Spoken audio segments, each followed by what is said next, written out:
Lati, welcome you all to today's expert session on the importance of mental health and well-being. Given the unprecedented times that we have all seen in our country over the past couple of months, each one of us has at some point in time felt overwhelmed or depressed, either due to what we hear or see, or may have experienced ourselves. Hence, we felt it is the more important today to talk about these issues and aspects and also share our feelings and thoughts with colleagues who may be witnessing similar situations and emotions. I want to thank you all for joining in today, and I'd encourage you to be forthcoming in asking your questions to our guest speaker. I know some of you have already shared your questions with us in advance, which we've shared with the expert. And if you have any follow-up questions or new ones during the course of the conversation, please feel free to share them with us, and we will try to accommodate as many responses as we can in the duration of the event. But before we begin, I'd like to request our audience to please make sure that during the session, your microphones should stay muted at all times. It would only help avoid any distractions during the speaker's conversation. If you have any questions for our speaker, please send it to us via the questions tab. Now on Google Meet, the questions tab is on the upper right corner of your screen. There's a tiny triangle that you see, and if you click on that, you'll see the questions tab in there. Also, we will be posting a link to a Google form in the chat box shortly and would request you to please share your feedback with us at the end of the session. Your feedback helps us understand what we should continue doing and also the areas that need attention and improvement. So without any further ado, let me invite our guest speaker for the day, Dr. Rajiv Mehta, who joins us from Sir Gangaram Hospital in New Delhi, where he's a consultant psychiatrist. Dr. Mehta is also the vice chairperson of the Institute of Psychiatry and Behavioral Sciences. He has authored several scientific articles and book publications over the past 20 years of his professional career. Good afternoon, Dr. Mehta, and thank you very much for joining us today. Good afternoon, everyone. So, should I start? Yes, sir. Over to you for the brief overview. Thank you. So, good afternoon, everyone. Let's see how I can help you today. So, while delivering any of the lecture of this kind, I mostly wonder whether I should be more idealistic and just vomit out what has been given on the YouTube and other motivational lecture sites, or and get loved by you. Oh, what a wonderful lecture! Or be a little realistic and break some myths and some barriers regarding mental health, mental illnesses, and their treatment. So, this time, with such an educated and enlightened audience, I have chosen the latter. I will just try to go logically and scientifically and will try to break some myths regarding the mental illnesses. So, being well aware that humans are more emotional than logical when it comes to the relationship and the life, I have still chosen to go with the logic, not with the emotions. How the logic deals with the emotions, how the biology deals with the emotions. The first question which I will like to ask everybody: how many motivational speakers have become the richest person of their cities, leave apart countries? How much motivational speakers have motivated themselves to such an extent that they have become the richest person? After all, they are doing it for the money. Does any motivational speaker goes and tries to find out how many persons they have motivated? They just speak, gather their amount, and just forget. So this is the basic question, because everything is biological. Not like the slumdog millionaire that everything is written, but yes, most of the things are biological. And after a certain point, we will not be able to control the biology. So it is till a certain point that we can try to exercise ourselves and control that biology. So the few things which are important in this pandemic, which can help us overcome this easily, are: number one, flexibility, not perfection. So I will thank much to the organizers like they have been very flexible. Initially, it was on Go to webinar. Now it was shifted to Google Meet. So this is the flexibility, and such flexibility is expected in the life also. So the first most important thing during this crisis is flexibility. The second thing is unity. The pain unites us.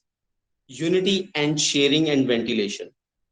The third thing, remember, the humanity has always overcome such crises, whether it has been Great Recession, whether it has been Spanish flu, whether it has been World War. So it is for the time being. How long? Nobody knows.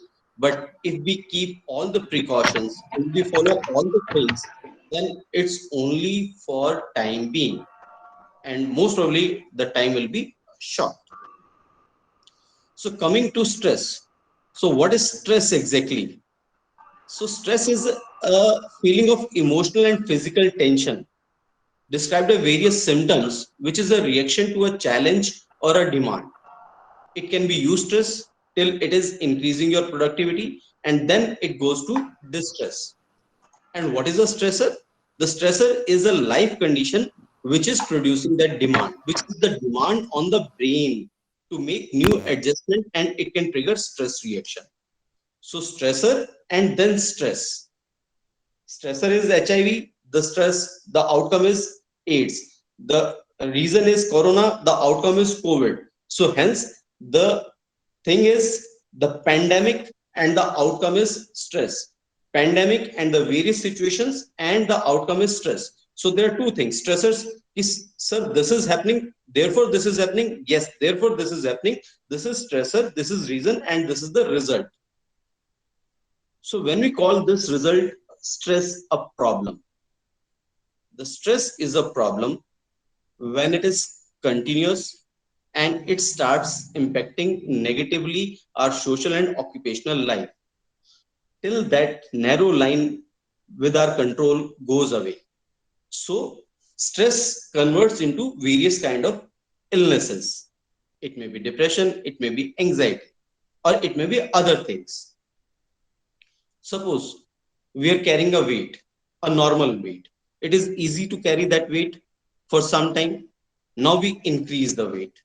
So that increased weight can be carried on for some time, maybe for short period. But if that increased weight is being carried for long, there will be muscle tension, muscle fatigue, and the symptoms in the form of pains in various muscles. Similarly with the brain. Now there is a struggle. With struggle, there is a normal adaptability of the brain. The brain has got some connections and neurotransmitters and synapses, they reform and make a adaptability. When that struggle is continuous and it overwhelms us and we are not able to adapt, it converts into illnesses. So it is the stress is the brain's reaction, and we may be able to control. Time and again I'm saying we may be able to control it for some time till a level, but after it has crossed a certain line, then we may not be able to control, and then we may need some kind of medications to cure it. I will come to the myths of the medication later on. First I will speak about how to prevent and cure the mild level of stress. So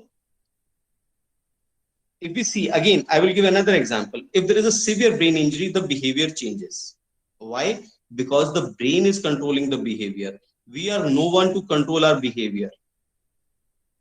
We may be able to control it temporarily, but not permanently or regularly. So time and again, it is the brain which is controlling the behavior, and we may be able to control our brain to a certain extent. Although it's complex, but to simplify, I will say the stress is basically linked to neurotransmitters, maybe the deficiency of serotonin, norepinephrine, dopamine, and other things. Now, what happens when a person comes to a clinician?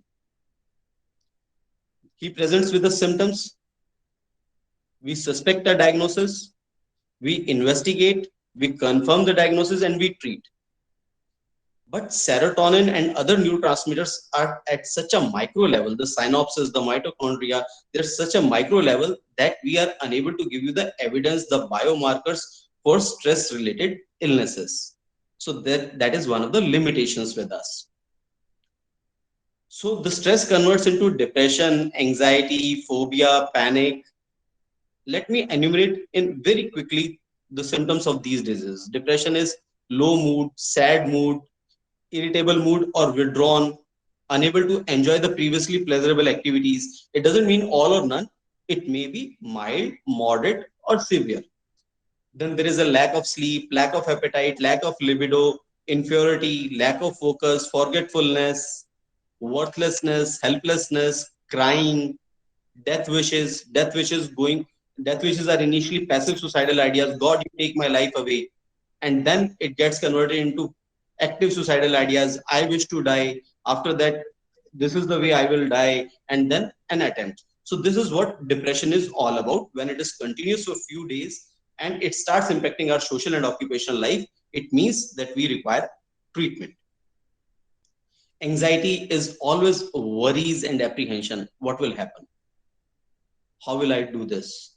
Will I be able to do this? Always a query, yes or no. Query, yes or no. If somebody has not picked up the phone, why is he not picked up the phone? Is everything all right? If the child is a little late, is everything all right? If somebody has a cough, is everything all right? I hope he doesn't have a corona. So apprehensions in each everything, free floating anxiety. That is generalized anxiety disorder. Now there are phobias. Phobias are fear of specific places or situations which a normal person is not expected to have, like fearful of going into the closed spaces, fearful of going into the crowded places, fear of blood and injury. When you see any blood injury or listen to any illness and you start having suffocation and panic. So this is basically phobia. And then there are panic attacks, which are the most common thing nowadays. Panic attack is the most common presentation of an anxiety disorder. It is characterized by many things, starting from above: a lightheadedness or a heavy-headedness, then dry mouth or difficulty in swallowing, then there is a blurring of vision, there is difficulty in taking breath, then heart rate increases, you feel the palpitations in your ears, then there is a churning in the stomach, you may feel nauseating or vomiting out, and then there may be increased urinary or stool frequency. So this is generally a panic attack, that hi, I'm going to die, I'm going to die, I'm going to die. Similarly, there are hypertension and hypochondrosis and other things. So these are all the common symptoms which with the patient presents, and it may be present in many of us. And there are few people who are vulnerable and few people who are not vulnerable. So what are the causes of increasing stress? The most important reason is genetics. Anybody having genetics, in case there is a family history of any depression, anxiety, or other things, and even the family history of hypertension and diabetes is linked to stress. Then there are lifestyle. We can change lifestyle now, but it is a prolonged lifestyle which has made us prone to the stress. For certain illnesses, like I mentioned, hypothyroid, diabetes, hypertension, stroke, these kind of things also make you more prone to stress. And most importantly, the life conditions, the life struggles, that may be personal or professional. Again, like carrying a weight. So if the car is running on a smooth pathway, it will it will consume a different kind of fuel. But if it going through an obstacle pathway, it will have more wear and tear. Similarly, when our life is going through struggles, there is more wear and tear of the brain, and the serotonin decreases. So now the question is how to complete that serotonin. For a simplicity, I'm saying serotonin. It may be other neurotransmitters combined with it. So how to complete that serotonin, or better not let it fall? So prevention and cure. Now coming to the disease model. So there is no disease, asymptomatic. Then there is a pre-disease and there is a disease. Pre-hypertension, pre-diabetes, hypertension, diabetes. Similarly with stress, no stress, mild stress, and moderate to severe stress. So prevention is at the stage of no stress or a mild stress. When it is moderate to severe, then we need to take medicines for it. And they're not medicines, they are basically serotonin congeners or serotonin supplements. I will come to the myths later on. So remember, I'm going to give you some of the solutions. Solutions are an idealistic things, but the situations are not idealistic. So we may listen to each and everything. We may try to make efforts. It is the efforts which are in our hand. The results will come slowly and slowly. So if you are not able to make complete efforts, don't worry. Don't go high. Don't go very strict on you. Just keep on making efforts. Just keep on carrying. Slow and steady will win the race. So you must have read so many things. I don't wish to repeat those things like exercise, yoga, spirituality, meditation, mindfulness, practicing gratitude, interactive outdoor games or indoor games, relaxation exercises, food, music, hobbies, journal writing, self-care, reduce load, avoid stressful situations, help others. These are the various things which everybody will talk about that it can help you get out of the stress. And the internet will be full of this. So let us keep it aside. You can go over the internet and read about it. Let me tell you some practical stuff. To prevent and cure the mild level of stress, we have to manage many aspects of life. Collectively saying, it may be information, it may be time, it may be relationship and emotions, finances, self, and space in the house. The most important thing right now being space in the house. See, miss and correct information both are necessary. Misinformation will give you more anxiety, and correct information will save you from the anxiety. So, the misinformation is the biggest source of anxiety nowadays. Try overexposure and gluing to the misinformation. Try to limit the media time. It is the media which sensationalizes everything. The things may be not that amount of wrong as that is being projected. Most of the people are getting recovered at home, so have a correct information regarding the corona and its impact and how it is being treated, whether it is changing from time to time, but have a correct information. So the information will soothe the brain. The misinterpretation will just excite you, and it will bring anxiety. The hyperactivity of the brain will bring anxiety. Social media is the second thing. We keep on gluing to the social media. Try to avoid this, the digital media right now. Try to avoid the WhatsApp, Facebook. You read it, you forward it, you reread it, you forward it, and then when you read it multiple times, okay, like we say to our children, better revise it time and again, you will remember more. So every reading and every forwarding, you're revising that misinformation, you're revising that anxiety thoughts. So try not to read those things. Try to be only on those accounts which are not talking about the corona. And regarding corona, you can have the information from trusted websites. So repetition is revision, and which is again harmful. And few people are losing money because of this digital uh, life. A few friends of mine have lost money because they gave money to the oxygen concentrator persons, and they fled away with that money. So don't fall into such traps also, because once finances are lost, then it is again anxiety generating thing. The second thing which we need to manage is the time. The time is the individual time. Try to make a schedule. The schedule should not be very strict. Let it be permeable. Don't go too hard on yourself. Don't be a perfectionist. Try to be permeable and not too strict.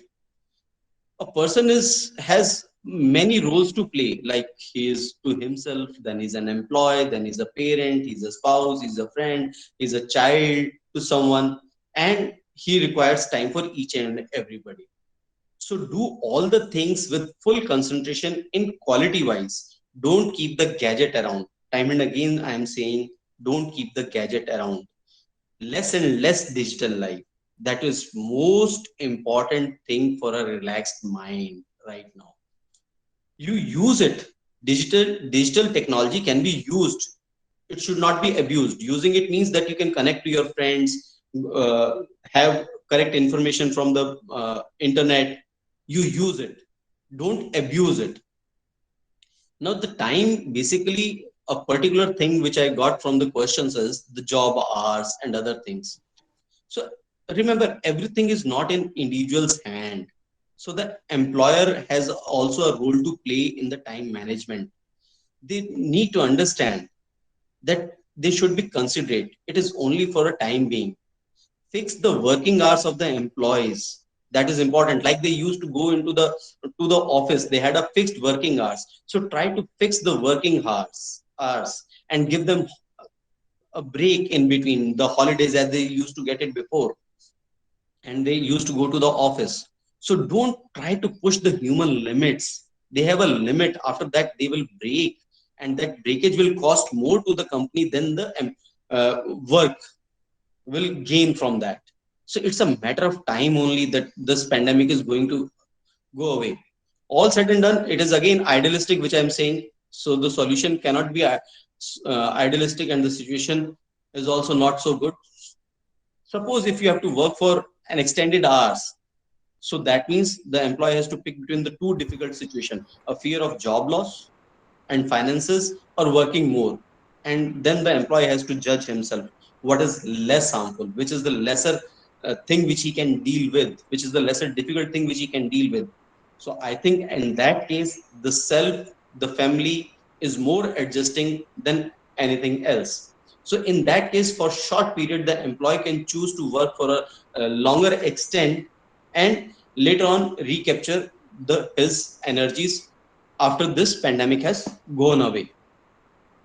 In case there is a burnout, the employer should have a what we say conditions, or a helping attitude of giving a few holidays. And if the employee has himself a few holidays left, he can always take a break and get come back rejuvenated and work with more vigor and energy. So while working from home, again it is important about the time duration we have talked about. While working from home, because everybody is working from home, it is important that we should not procrastinate the things, the responsibilities, the duties which we have been given. The more we procrastinate, the more it piles up and the more it gives stress. So finish it as soon as possible. Whenever you wish to deposit it, that is another thing, but finish the things as soon as possible. Don't keep them piled up. Get ready as you used to go to the office. Don't be in those clothes which you used to wear at home. Get ready. Get as ready as you go to the office, because that will form a proper schedule. Make a small office space which is the most in the undisturbed area in the house. It may be a dedicated table and chair only, which requires only 3 by 3 space.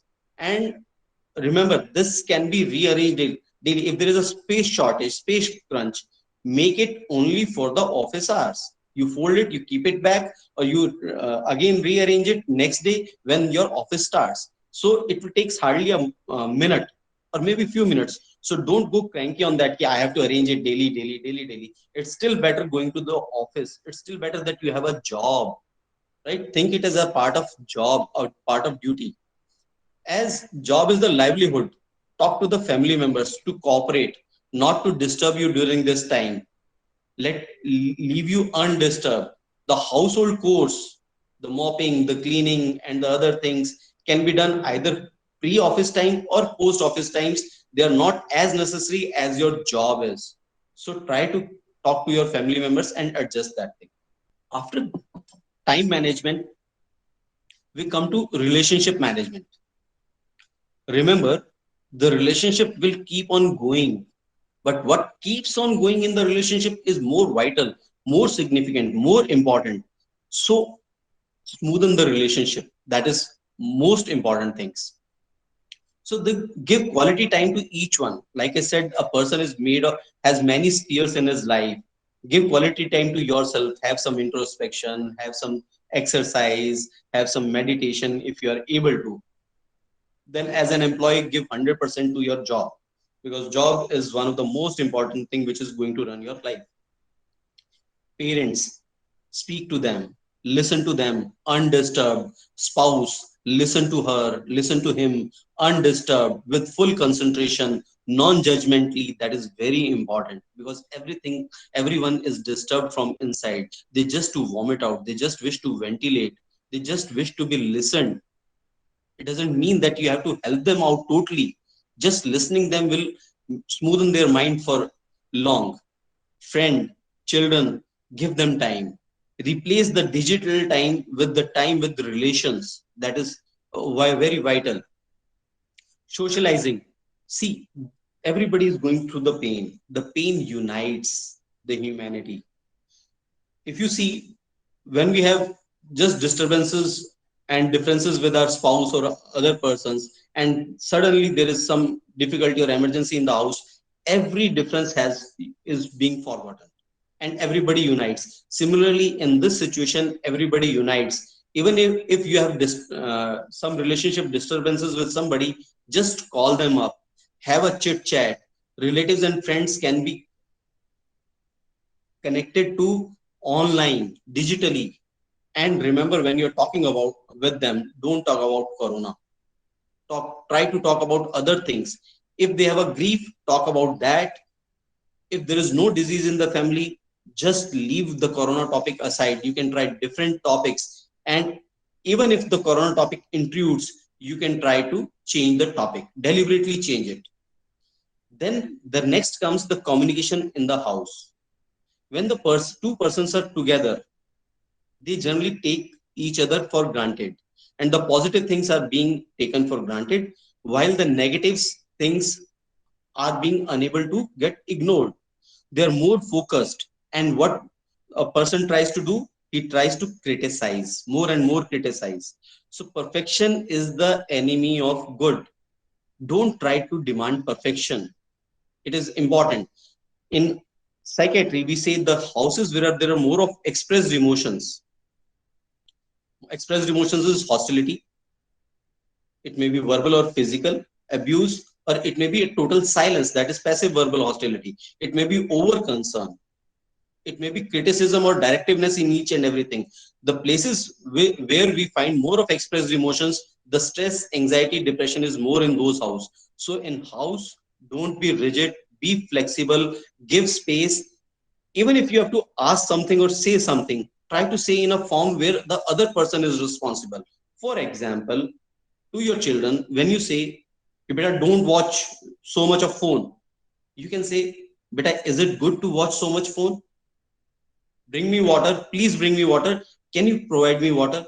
So the answer in yes is in yes or no, and the other person is responsible. So it is not the direction and criticism. It is a way of manipulating the things, not touching the nose like this, but touching the nose like this, so that it is important the other person doesn't feel like a puppet or hurt. And the another vital thing for the relationship is praise. Remember, when we pray to God, we praise first and then we ask for something. So if the God likes praises, think about humans. Praise is the vital fertilizer for any relationship. You have to deposit that bank balance to take out the loans. So praise, as simply as you can criticize a person, similarly you can just praise, acknowledge, appreciate that person. That will boost the confidence, that will boost the image, self image, and it will help the relationship grow. More about this communication is given in my book, Speak to Anyone Easily. I will now. And adaptability, again, perfection.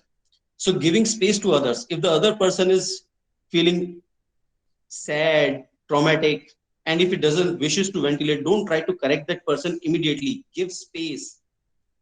And in relationship, again, that is the one part where one person is behaving, the other person who's in the receiving end, how that person has to behave, that is again important. The passivity, there is a straight line. Passivity, then there is a assertiveness, and then there is aggression.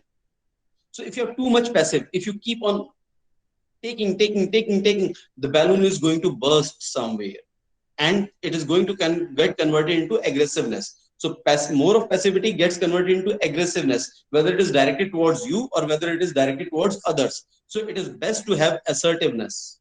Assertiveness is speaking your mind without any anger or hostility. So be assertive since beginning. And for seniors, it is important that they don't displace their emotions on the children. Suppose they have a frustration from the office, from the job, from other relationship, and then they start uh, displacing it to their weaker things, which is either spouse or the children. So displacement is a very bad thing. Remember the source of your frustration and be assertive there and keep it down. Then with genetic population, you spend some time. With children, you spend some time. Another thing which we are seeing these days is grief. Many people have lost their relatives in the family or in extended family, and many people have lost multiple people. So there is a lot of grief going around here. Again, it is the unity. The pain binds us. Talk to each other. Talk about the relationship. The grief and bereavement takes time. Relive the relation. Whatever you have done in the relation, what you have done for the relation, whatever has been done for you by the relation, relive that. Talk about it again and again. When you have the time, when you're sitting comfortably with each other, keep the gadget aside. Talk to each other. Listen to each other. Keep the mobile aside. That is one of the very vital things. Cry. Crying is human. It doesn't make you weak. It is human. It will let out your emotions. Talk about the relationship and let the grief flow normally. It will take time and it will curb by itself. I fully understand there is sadness, there is anger on the system. People are blackmailing, people are just charging too much, and the system is not much. People are not able to get the oxygen or the bed, and there is a disbelief on the system. Oh, which country I'm living in, what is the system, why I'm staying here. There's so many of anger going on, so let it out. That is very important. So the grief is basically subsided when there are emotional reactions. Guilt, I have not done enough for the person, I could have spent more time with that person. Or a relief, oh, thankfully his suffering has ended, if he or she has been old who has passed away. So these things will come back and forth. There will be anger, there will be sadness, there will be guilt, there will be a relief. All these are normal.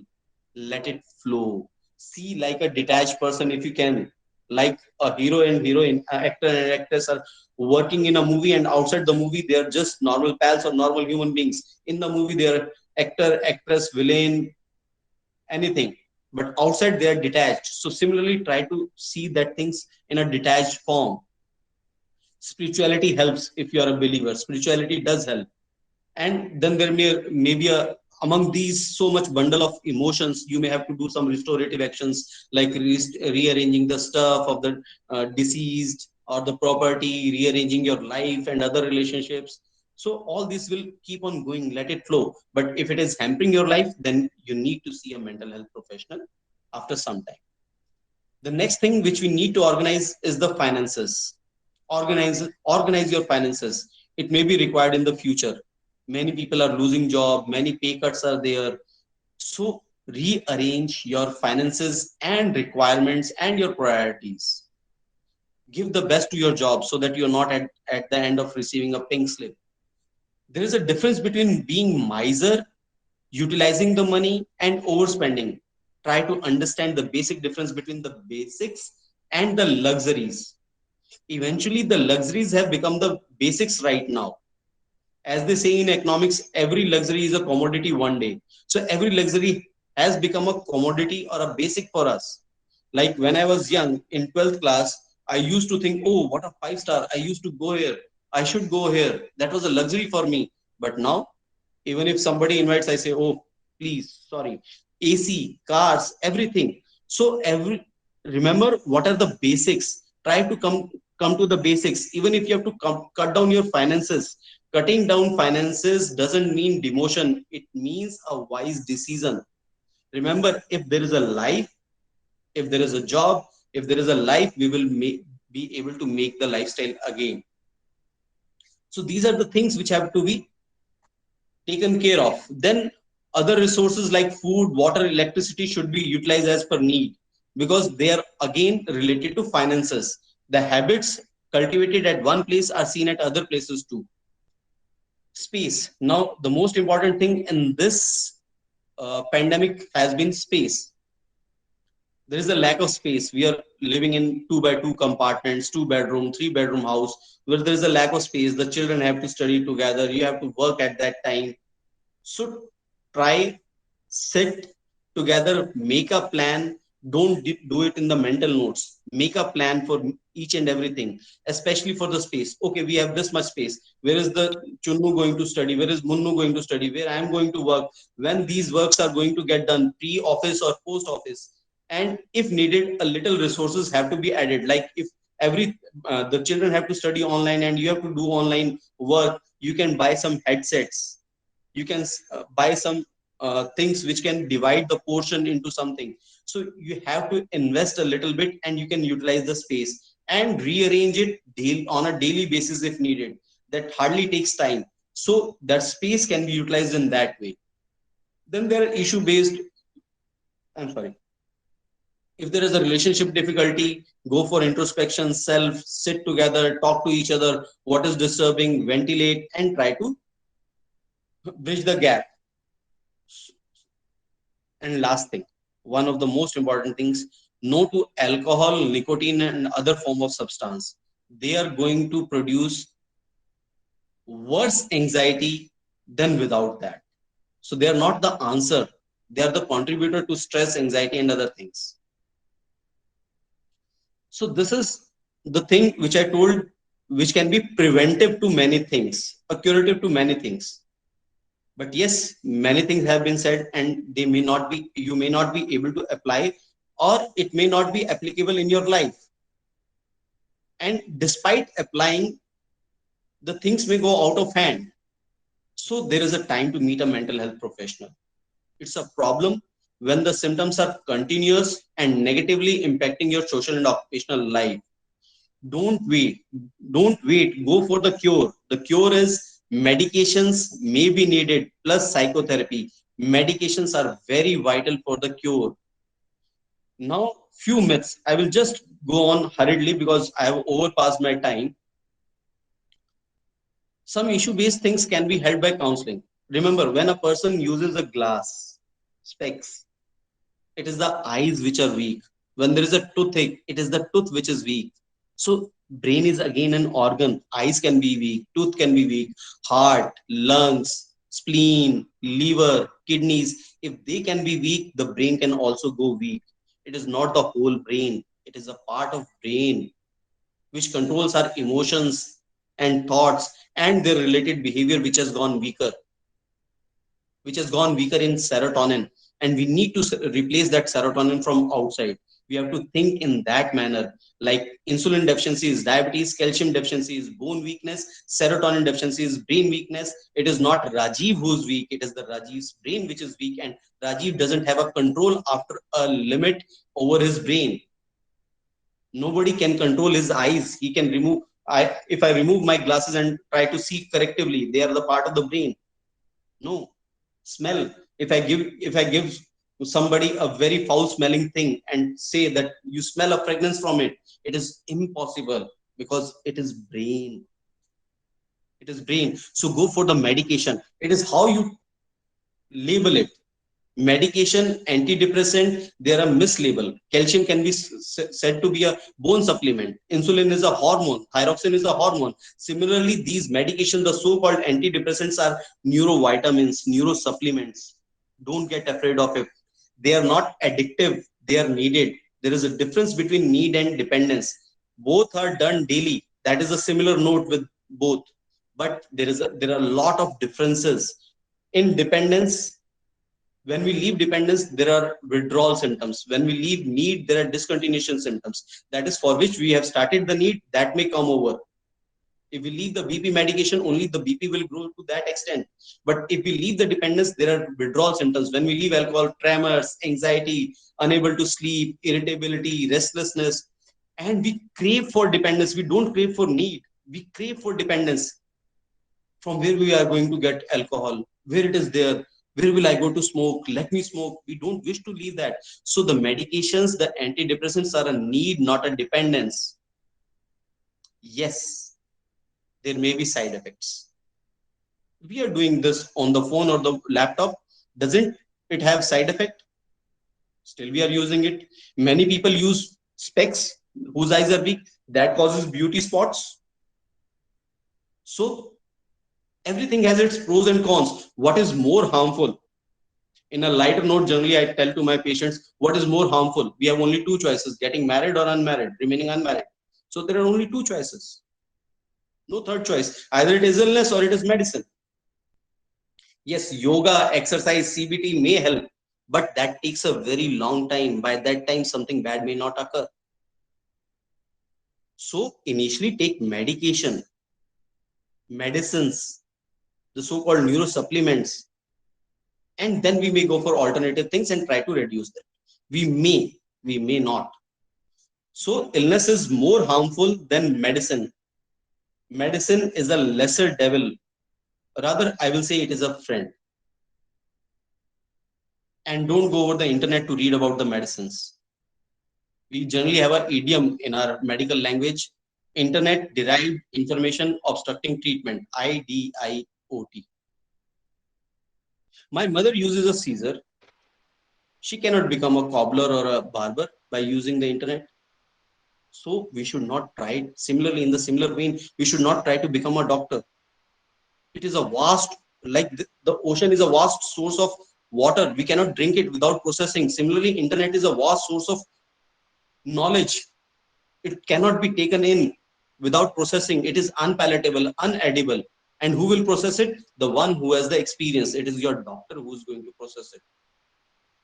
So with these things, I will end my presentation or whatever here. And I thank you all for patient listening. I hope I have broken some myths and I have helped your people. Thank you, Dr. Mehta. I think some very crucial points that you've mentioned here that we need to take care of. Some very basic questions that have come up from our colleagues. For instance, is anxiety and stress the same? We can label that stress is a layman's language, anxiety is more of a medical language. Yes, we can say. And there are colleagues who've asked questions around their personal lives, Dr. Mehta. For instance, we have one colleague who says that she lost her mom due to COVID recently and, took a break for some time. But after getting back to work, focus is a major concern, when it comes to being productive at work. When you cannot focus, how are you productive? So how does one tackle a situation like this? See, again, why I brought up the things, I did the things differently from others. I know that. Again, it is important to know that it is an illness.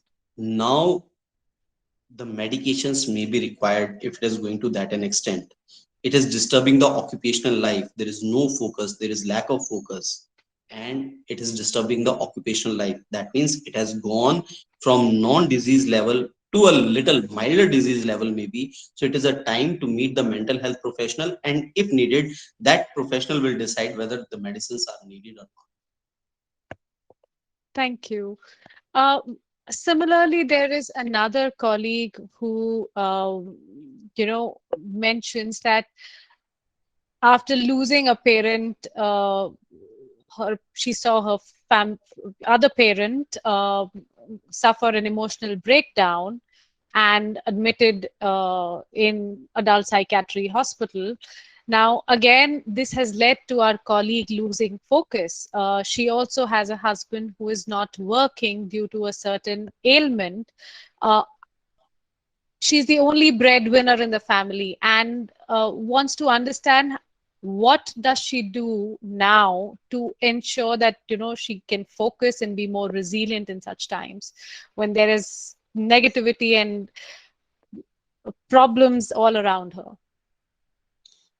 See, there are two things. If there is a rain, we are going to get wet. What we can do is we can take an umbrella. If there is a cold, we are going to feel cold. What we can do is we can take a warmer jacket or a sweater. Similarly, the situations are like this. They are impacting our mental health. Mental health is a silent pandemic which is going on. Along with the pandemic, it is a panic demic which is going on. And this level of disturbance, as you are mentioning, is has reached to a level where the medicines is required.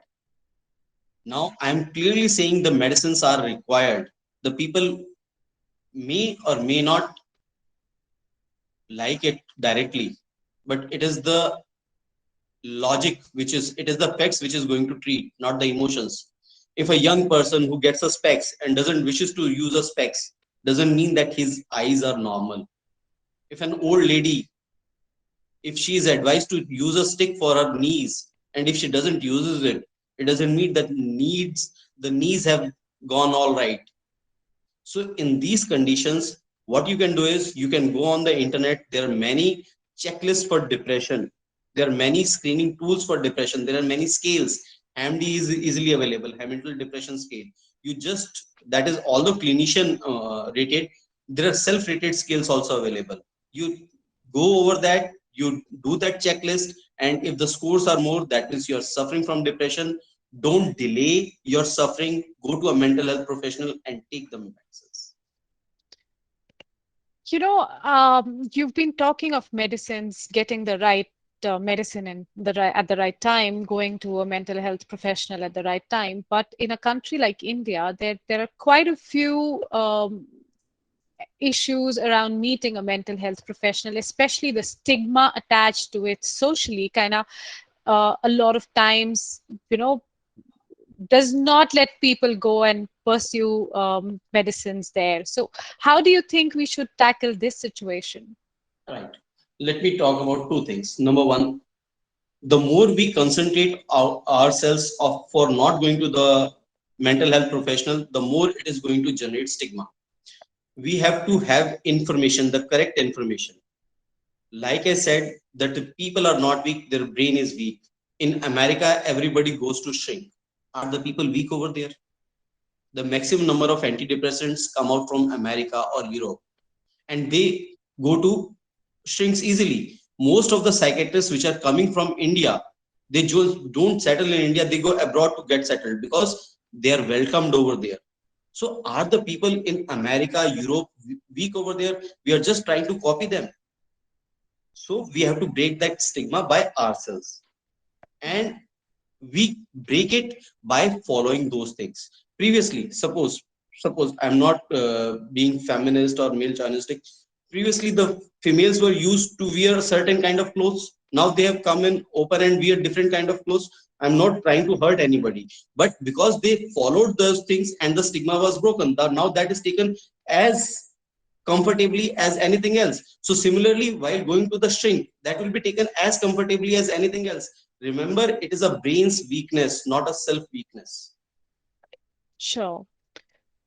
We have another colleague asking a question here saying, day by day, have become more irritating and short-tempered. I'm more reactive to anything that people say, and people then say that it's me who's wrong. What should I do, and how do I make myself positive in a situation like this? See, first of all, I will like to tell you that many people objected me. They try to persuade me not to take psychiatry. And all those people, remember, all those people are on antidepressant right now. They are taking from me. I'm using it for my mother. I'm using it for so many my relatives. I'm using for my friends. So I believe in that. Generally, depression is low mood, sad mood, irritable mood, reactive, what he is saying, irritable mood, lack of sleep, lack of appetite, lack of libido, lack of focus, everything dips down. And when it dips down to certain level and it is causing a decline, that means that there is a decline here. And what are the consequences of this illness? I will come to the question again. I will answer that. What are the consequences of this illness? If you go to any of the doctor, he will say 80% of the illnesses nowadays are linked to stress. We'll listen to a person, oh, 35 years old, he has got a heart attack. Oh, 40 years, he's suffering from diabetes. Why? He has got stress. So stress can, what can stress cause? Heart attack, BP, sugar, diabetes. Sugar and diabetes are same thing. Hypothyroid, losing hairs, graying of hairs, thinning of hairs, recession of hairline, cancers, lack of immunity, all those things are related to stress, asthma, allergic reactions. So illness is more harmful. If the pigeon closes his eyes, that doesn't mean that cat has gone away. If that has reached to a certain extent, the behavioral disturbance has reached to a certain extent, please, please, please meet a psychiatrist. Please. If you don't wish to go to a psychiatrist, they are available online. Nowadays, teleconsultation is available. Yes, exercise, yoga may help. It takes time. And suppose the deficiency is so much that it is required to do 4 hours of exercise per day. Will anybody be able to do that to complete that deficiency? Mm. Therefore, in the beginning, I said that I will break some myths, some barriers. I will try to. Whether I'm able to or not, that is something else. Sure.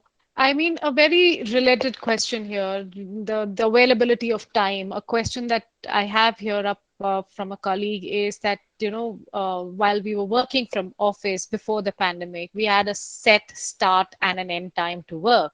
There was a shutdown from work and get back to personal life. Now, ever since the pandemic and the work from home scenario built in, the working hours don't have a start and end time. It's more like the barrier between the work and home front has completely been lifted, and handling the scenario plus sitting and doing a sedentary job for say 11 to 12 hours a day, plus any extension, the personal life is suffering at one end. Professional life obviously starts to dip also because there's too much pressure, too much stress. How do you handle a situation like this? Right. Now the medications don't have any role in this situation. So I'm going without medication also. Right.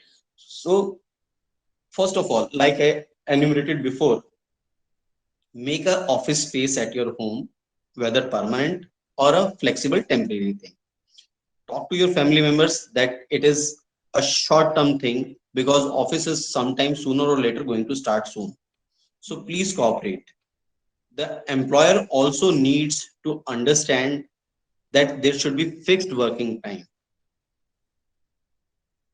The person should not pile up the things, should not procrastinate. He should finish the things as soon as possible.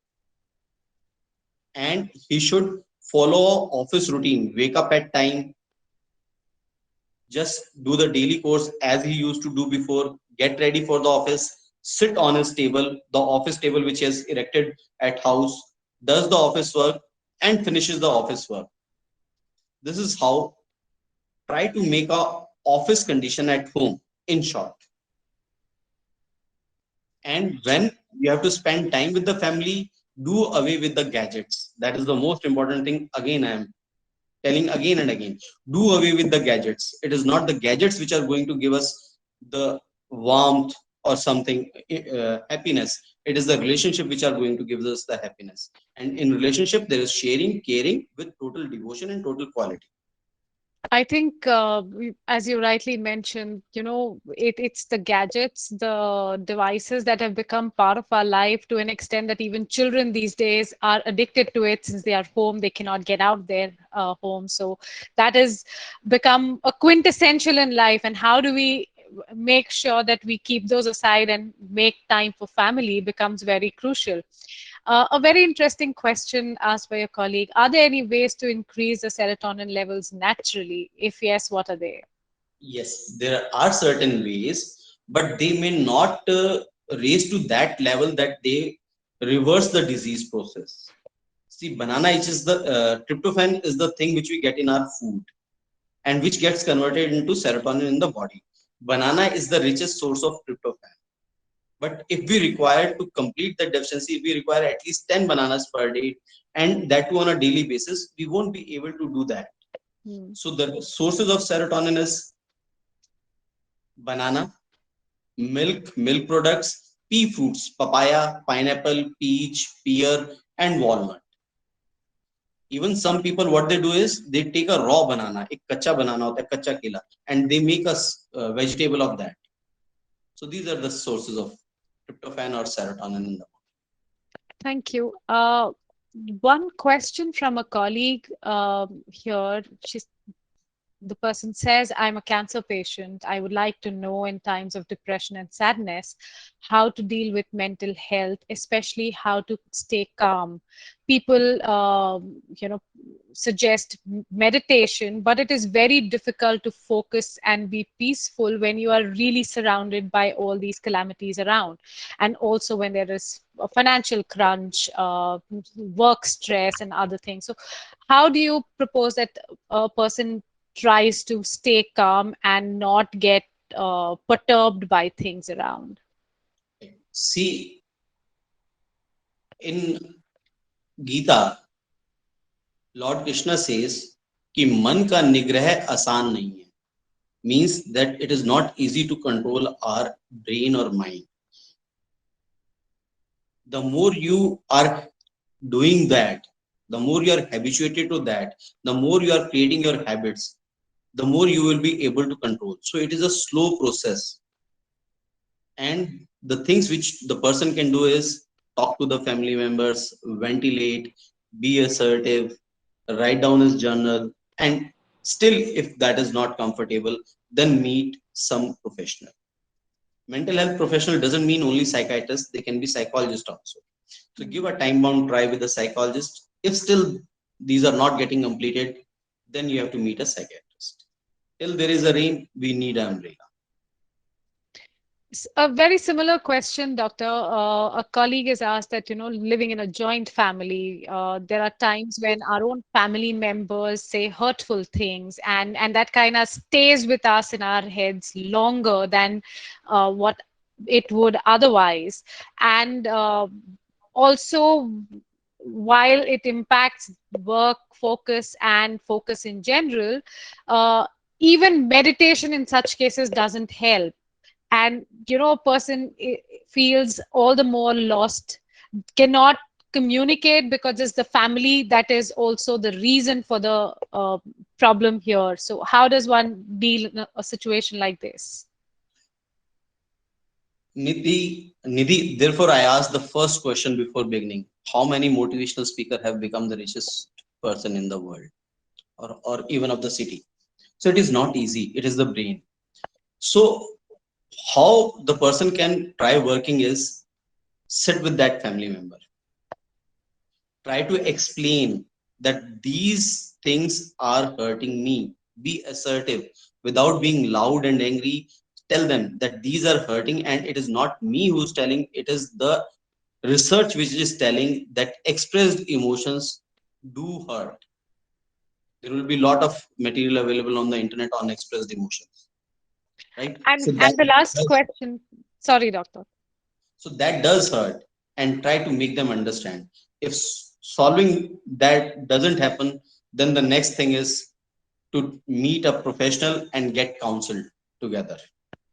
Sure. Thank you. I think the last question that I can accommodate in the next 2 minutes that we have is the third wave, as being predicted, is going to affect children, the third wave of COVID.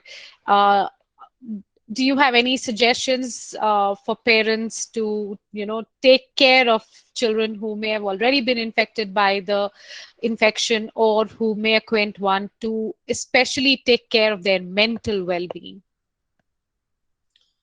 See, it's a very long topic. How to keep the mental health of children healthy. The two things which I wish: number one, decrease their digital time. On the other hand, provide them the alternatives. Hmm. What we as an adult do is we just stop them from using the phones and other things. We just keep on criticizing and stopping them. We don't provide them alternatives. The alternatives have to be provided. Sure. I think that's a very crucial point, Doctor, that you mentioned. And the more I asked you these questions, the more I got the responses from you. I was reminded after every response from you of this movie called Inside Outside. I don't know how many of our colleagues have seen it, but it's an animation movie, I think, released a few years ago, about 5, 6 years ago. It talks about a very interesting way of how our brain creates certain different islands of certain different emotions in our head, and how relatability to the same, memories kind of makes a person either sad or happy. So I think on the sidelines, after a very insightful session from you, I would also recommend colleagues to watch it. One more thing. Now, just a thing has come to my mind: how to remove that stigma. Previously, LGBT community was very stigmatized. Despite that, they have come over. They have their day. The High Court, Supreme Court has also taken the cognition of that. So similarly, once we start going and the other people start seeing the improvement, slowly and slowly the stigma decreases. Sure, I completely agree. Thank you so much, Dr. Mehta. Thank you for taking time out and advising our colleagues here, taking us through this journey of how, what should be done when one faces a situation like this. Uh, Thank you very much to all our colleagues here who've taken time out to attend the session. I am hoping that you find this useful, and we can discuss more if there are any questions. A quick reminder here that we also have an employee assistance program wherein we have a 24/7, 365 days a year availability of counselors. You can actually call them up, you can speak to them, and irrespective of the language that you might want to speak in, you can still go ahead and do that, because it's available in multiple Indian languages also. So please make full use of this benefit available, and hopefully we all sail through this pandemic and come out much stronger, much more resilient, and do not really lose out on the functioning of our brain to all the various issues and problems that are around us. Thank you so much. And once again, thank you very, very much, Dr. Mehta, for being around with us here today. Anytime. It was pleasure. It was pleasure. Sheer pleasure. Thank you so Thank much. you. You're Bye. welcome.